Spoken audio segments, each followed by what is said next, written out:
I'm an orphan and a survivor of sexual violence. My name is Natasha Noel, and this is my story.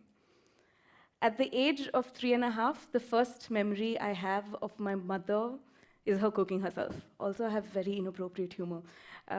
She burnt herself in front of me, and I can still remember the day like as if it was yesterday. I still remember her screaming. I still remember the burning flesh. I remember everything.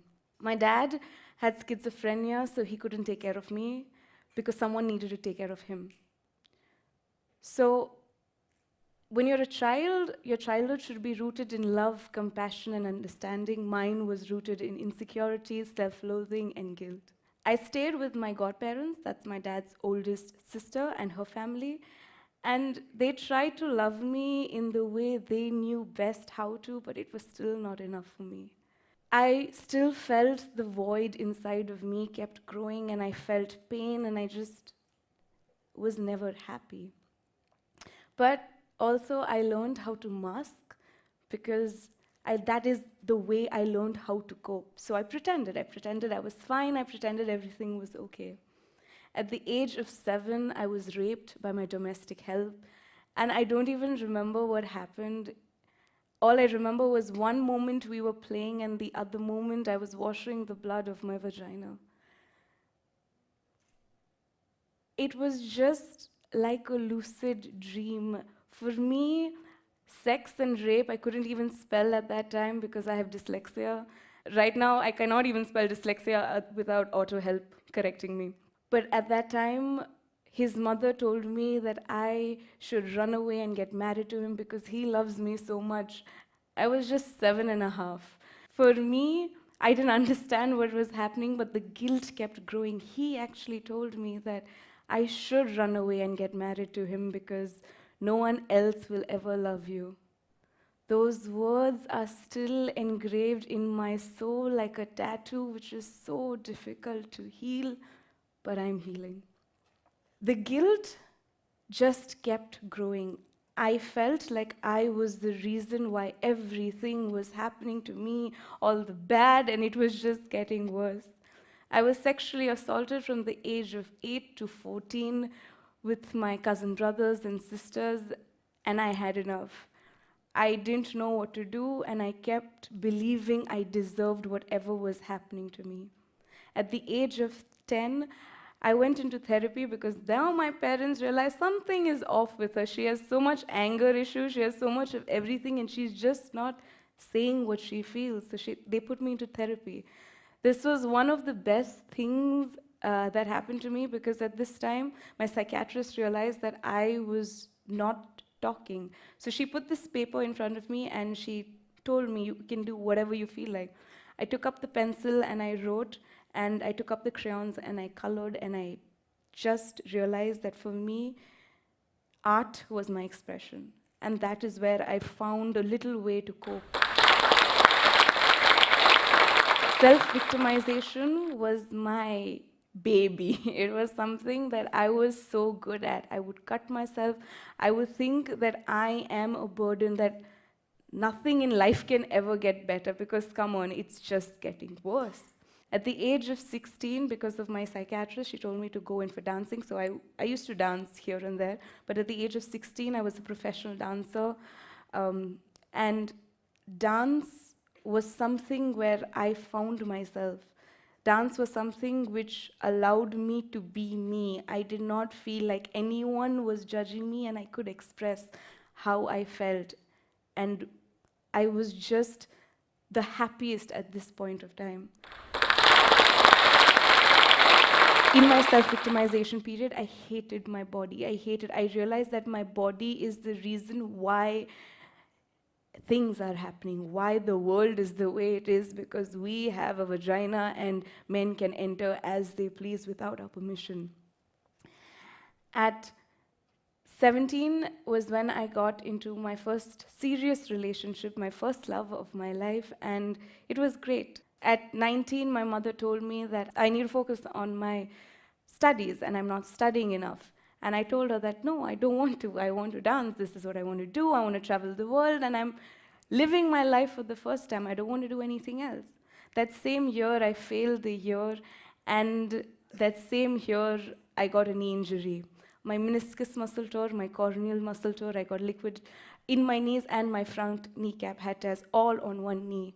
The doctor told me that I can either dance or I can walk. So the thing that I loved the most, and I was actually happy for the first time in my life, was taken away from me again. I went into the set of depression where I didn't know what to do with my life. But I always believed, because I was so good at pretending everything was okay, I put on this mask and I pretended everything was fine. I moved on. I finished my graduation. I graduated in English literature. And at this period of time, for a year and a half, I didn't do any physical activity because I was not allowed to. But because I started working since I was 17, I needed to do something. So I was a professional photographer. I used to take pictures of dancers because that is as close to as what home would feel like. But I was still unhappy. At the age of 21 is where the love of my life broke up with me, and I was devastated. We were together for 5 years, and it broke me completely because the one thing I trusted again broke.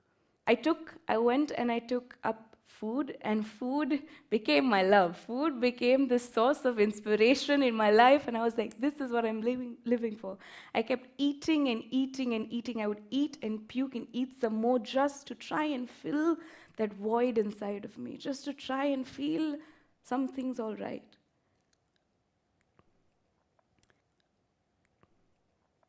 I realized what I was doing was just going from one numbing device to the other. From the age of 15 to about 20, I would smoke and drink like a crazy person. I would do that because I had no other means, I just did not want to feel anything.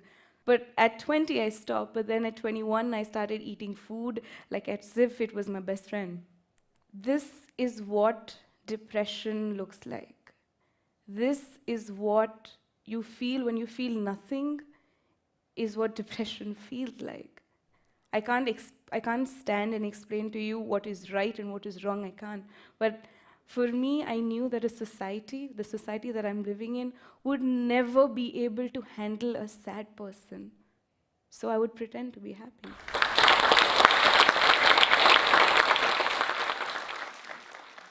For the longest time, I believed that what I had was a disease because, come on, you cannot get up in the morning. You cannot look at yourself in the mirror because you find yourself disgusting. You cannot go down for a walk. You cannot do anything. You find it difficult to go and brush your teeth. You find it difficult to trust someone. You find it difficult to do anything. So there must be something wrong with you. But little do people comprehend that depression is not a choice. No one chooses to feel so alone. No one chooses to feel so insecure. No one chooses not to allow someone in. No one chooses not to feel love. No one chooses that.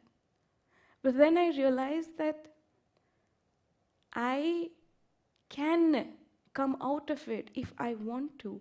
I got up one day and I was sick and tired of my life. I was sick and tired of just believing that I was a burden. I was sick and tired of thinking I was a curse.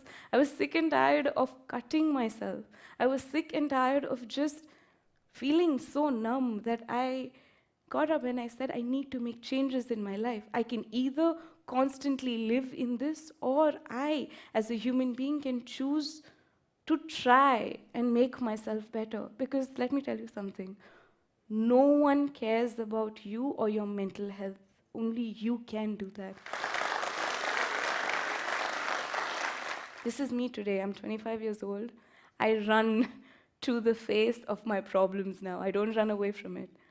I am dyslexic and I write. I have asthma and I run. I'm a social media influencer. I talk about things that no one wants to listen to, and I still do it. I do it because I started becoming the voice of people who would be so afraid to talk, because for most of my life, my entire life, I was afraid to talk. I've come in numerous magazines, newspaper articles. I have done a lot of interviews. And the 3.5-year-old me would never believe that I am here today. Would never believe that, whoa, what is wrong with this girl? Would never. I never thought I would. But I am here. This is me today. I am 25. I am still insecure. I still have depression, and sometimes I still need to take medications for my insomnia. I still do have anxiety. But you know what's different? I am genuinely loving myself. I am genuinely accepting myself for where I am and who I am.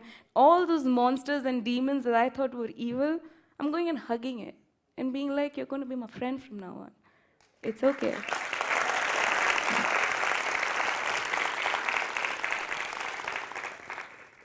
It took me a long while because I used to think that self-love needs to be shoved down your throat, and I used to believe that that is love because that's the only thing I experienced.